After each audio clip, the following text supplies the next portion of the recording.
The movie starts by introducing a group of gangsters led by a guy named Max. They were trying to collect a debt from a young man, but he refused to pay up. So they ended up torturing him with a baseball bat. Max attempted to hurt the man by throwing the ball at his head, but he kept missing the target. Eventually, his friend named Frank stepped in to show him how to throw the ball properly. Even with Frank's guidance, Max couldn't get the hang of it, and the ball went out of place. Seeing this, Max asked Frank and their buddy Tank to go find the ball. When Frank returned to the warehouse, he discovered that Max and the others had beaten the man to death. Shockingly, Max and his group framed Frank as the main killer and promised to protect Frank's family in exchange. In the end, Frank was forced to go to prison. At first, they gave Frank a 6-year sentence, but it got changed to life in prison because the victim's family demanded it. As Frank got older, he developed a rare illness called acute insomnia. This illness shortened his sentence to just 19 years, and he got released on parole. After leaving the prison and walking a good distance, Frank saw a young man coming his way. It turned out to be Joey, his only child, who had come to pick him up. Even though Joey hadn't visited his dad during his time in prison, he rushed to get him when he heard about the release. When Frank saw his son walking, he asked where their car was. Joey explained that he had sold it to cover their daily expenses. The next day, Frank asked Joey to take him to their old house. At first, Joey didn't want to, saying that the house had been sold and someone else was living there. But Frank just wanted to see how the house was doing. When they got there, Frank went to the backyard and dug up the treasure he had hidden for so long. At the same time, he also grabbed the baseball bat that Max had used to hurt the man who owed them money. A little while later, Frank came back to the car and planned to use all his money to enjoy life and make up for the time he missed with his son. At first, Frank took Joey to a fancy hotel to stay, but when they got there, Joey didn't want to stay with his dad because he didn't want to be involved in his father's past. Still, Frank insisted that Joey stay, saying it was for his mother's sake. Frank promised he had changed and wouldn't get into trouble again. He also buying Joey fancy stuff like watches, expensive clothes, the latest cell phone, and a luxurious car. After shopping to their hearts, Frank took Joey to a restaurant for dinner. While they were there, Frank noticed a couple being affectionate, and Joey suggested that his dad could also hire a prostitute for some companionship. After dinner, a pimp approached them and offered prostitution services to Frank. He claimed he could find young women according to Frank's preferences. Frank wasn't initially interested because he still deeply loved his late wife. But Joey knew that Frank needed some intimacy, so he convinced him to give it a try. In fact, Joey directly arranged for a young woman to spend time with Frank. Touched by his son's efforts, Frank approached a woman named Simone. After some conversation, Frank and Simone ended up being together. Frank not only used Simone's services, but also willingly gave her a ride home. Before they parted ways, they shared another intimate moment, and at that moment, Frank felt like he saw his wife's face in Simone. Once his life got back on track, Frank planned to get revenge on his former gangster friends one by one. He began searching for them, and the first person he looked for was a guy named Sleepy. However, when he got to Sleepy's hideout, the people there told Frank that Sleepy had passed away 6 years ago. Next, Frank met Nick, who had a new job as a bartender. Frank's sudden appearance made Nick nervous, like he was hiding something. But Nick didn't want Frank to get suspicious, so he acted happy to see Frank out of prison. While Frank tried to keep things friendly, he made small talk and asked about Nick's family. Nick shared that his daughter was getting married in 3 days. Unexpectedly, Frank pulled out a gun and inquired about the other 2 gang members, Max and Jimmy. Nick admitted he didn't know where they were because he had left the gangster life 6 years ago. Frank didn't trust Nick's words at first and wanted to be tough with him. However, Nick kept persuading him, and eventually, Frank began to believe him and changed his mind. After leaving the place, Frank's illness came back suddenly. He returned to the hotel with a pounding headache. When he got there, he tried calling Joey, but Joey didn't answer, which made Frank really angry.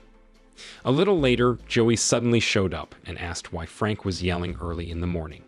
Frank explained that he was afraid Joey would leave him. That night, Frank resumed his search for his old gang members and went to a brothel. Eventually, he found Jimmy, who was having a good time with prostitutes. Jimmy didn't seem surprised to see Frank, proudly calling himself the Dragon of Gangster. But Frank was there solely to ask about Max, and he was sure Max was still alive. When Jimmy heard that, he was shocked and tried to run away. Frank chased him, leading to a heated confrontation, but Jimmy managed to escape. Frank went back to the hotel to get more weapons to go after Jimmy. Joey, who saw his dad getting involved in criminal stuff again, got really mad and told Frank to stop dealing with those people. But Frank didn't listen and went to visit his old friend Tank, who was now a meat seller. Frank was sure Tank had information about Max and Jimmy. When Tank saw Frank show up, he wasn't surprised at all and had expected Frank would eventually find him. Tank admitted he regretted betraying Frank and shared the last information he had about Max. Turns out, Max had faked his own death and placed his son in a nursing home. Tank hoped that sharing this information about Max would make Frank show some mercy and set him free. But sadly, Tank's explanation didn't move Frank at all, and just shot Tank right in the head. Frank actually felt pretty happy about it. He even celebrated by playing the piano with his buddy Nick. But Frank's illness flared up again, so he had to go take his medicine. He tried to grab them from under a table, but had a tough time. So he went outside and asked a hotel cleaner named Benjamin for help. Frank needed Benjamin to contact his son Joey. While Benjamin tried to reach Joey, things started getting fishy. Benjamin said there were no contacts in Frank's phone. Hearing this, Frank asked him to check the call history because he and Joey had a video call recently. But Benjamin again said there was no video call history. So Frank asked Benjamin to find a list of nursing homes in the city. Next thing, Simone showed up at the hotel. Frank had invited her for dinner, but she wasn't the same Simone who'd been with him a few days ago. Frank told her to leave, but she didn't like that and called her boss. Soon enough, her boss arrived, making a fuss and asking for money. Frank got fed up with them and threatened to kick them out of his hotel room. After they left, Frank started searching for Max in various nursing homes. While on the way, Joey suddenly called and asked for help. Frank got worried and used a GPS to find Joey. Turns out Joey was on the brink of death in an old warehouse. Frank then rushed to get him out of there. Joey started getting better, so Frank decided to take him to his wife's grave. When they got there, something weird happened. Next to Frank's wife's grave, there was another one with the name Joey, who had died in 2005. That meant Joey had died as a teenager. It turns out Joey, who'd been living with Frank, was actually just a figment of Frank's imagination. His son had passed away several years ago. All those things Frank did with Joey were just things he made up because he missed his son so much. That's why there were no call records on Frank's phone, even though they had video calls. But now Frank had accepted that Joey was gone, and he wanted to say goodbye. Frank knew his time was running out, so he gathered all his money and went to see the real Simone. He wanted to give her his money because she was the only person he truly trusted. He hoped she could have a better life with it. Then Frank went to a nursing home where Max had been hiding for a while, carrying a special gift. Surprisingly, the gift was the same baseball bat that Max had used to commit a murder. At first, Frank wanted revenge on Max, but he realized that it was actually Jimmy who was the main culprit. In the end, Frank gave the baseball bat back to Max and left, but as he was leaving the nursing home, Jimmy suddenly shot at him. Thankfully, Frank managed to dodge the bullet and turned the tables on Jimmy.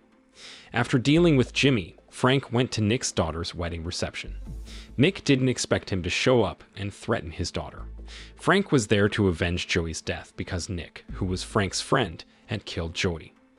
Frank had learned this from Jimmy just before he killed him. All along, Nick had promised Frank he'd look after Joey all this time. Nick admitted he had a reason for what he did. Before Frank got out of prison, Joey was hooked on drugs and kept bugging Nick for money whenever he pleased. Nick and Jimmy were trying to protect their business, but Joey's behavior became too much, so Nick had to get rid of him. Nick also knew that Max was still alive and deliberately took control of their business with Jimmy, making it look like Max was the mastermind.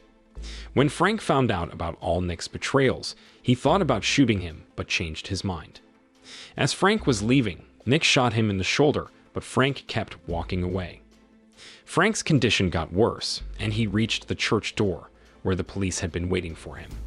Frank refused to drop his weapon, so the police had to shoot him. Just before he took his last breath, Frank saw Joey coming to get him.